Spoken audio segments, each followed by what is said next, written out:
Hi everyone, it's Ren here, and in this video, which I'm not planning to make it too long, although we know what it means usually, I'll try to talk about this idea that INFJs are somehow mysterious or enigmatic, and why it is only an illusion. um, I don't think that it's necessarily an illusion that INFJs are enigmatic or mysterious. What I do think is that it is not necessarily by virtue of us being full of mystery or full of enigmatic thoughts or visions, or at least if these are enigmatic, they're also enigmatic to us. And this is probably why we have that aura, is that we try to, we try to make sense of things and we fail, but we're always trying to look for the answer.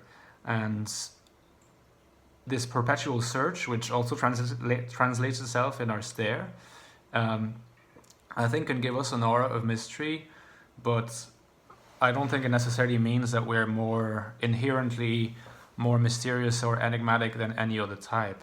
And here I will try to just give a quick perspective on it based on my thoughts recently on the matter, and which has to do with the functions again. And here I'll be focusing mostly on two functions. So the function of introverted intuition and the function of extroverted feeling. So the function called introverted intuition is one of,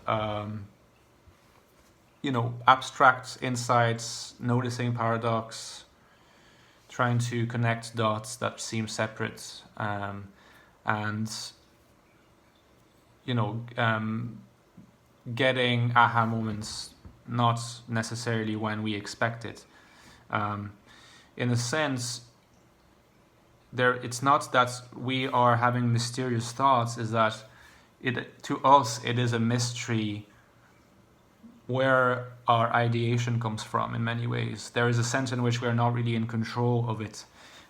We can absorb data and we can create paths towards the resolution of that data into, synthesis, outcomes, results of various sorts. But the path that we follow from the collection of the data, which is partly unconscious, to the result, it's quite mysterious to us too, and I think that's why sometimes we can come across mysterious, is because we just say things or we come up with things, and the delivery of it might seem like surprising or strange or odd or unusual, but it's probably because it is kind of unusual to us, because we cannot really pinpoint either how we arrived at that particular result. We have a vague idea, but that's vague, and that's the vagueness. And maybe there's a connection between that kind of vagueness, which is at the same time a certainty, because there is a result. So there's this mix of certainty and vagueness, which translates into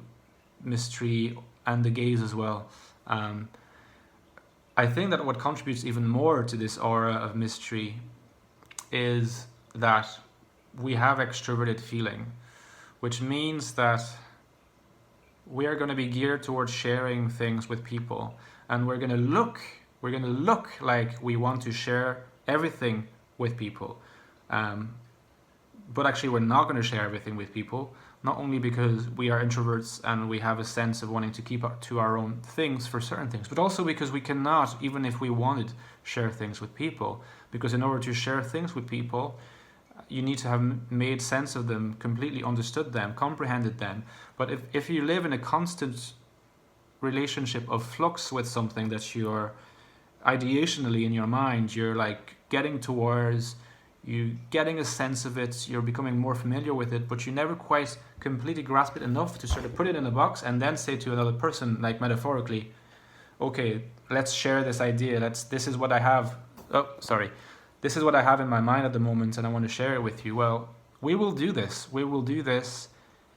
if we have made sense of the thing, but introverted intuition is such that it's constantly building new patterns between things, and in a sense, it means that we're always in the process of getting to know things better. The convergence is not, I mean, the convergence that NI represents does take place, in the case of like simple problems. When we look at larger problems or life in general, the convergence is a continual process. So it's almost like we're continually aiming towards something and getting closer to an answer.